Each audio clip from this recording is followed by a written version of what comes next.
Huling namataan itong low pressure area na ating minomonitor sa loob ng PAR kaninang alas 3 ng umaga sa layong 365 kilometers silangan ng Maasin City sa may Southern Leyte. So sa mga nakarang oras ay bumaba na yung tsansa ng low pressure area na ito na maging isang ganap na bagyo. So yung current scenario natin, inasahan natin na low chance of tropical cyclone development. So mababa yung tsansa nito na maging bagyo sa susunod na 24 oras. Gayun pa man, dahil sa pinagsamang epekto nga nitong low pressure area at ng southwest monsoon o habagat, makakaranas tayo ngayong araw ng maulang panahon sa malaking bahagi ng Visayas, pati na rin dito sa malaking bahagi ng Southern Luzon, western and eastern sections ng Southern Luzon, pati na rin itong northern portion ng Mindanao.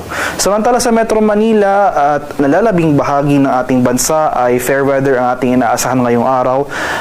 Bahagyang maulap hanggang sa maulap na papawirin. Sasamahan lamang yan ng mga biglaan at panandaliang pagulan na dulot ng thunderstorms, especially sa hapon hanggang sa gabi.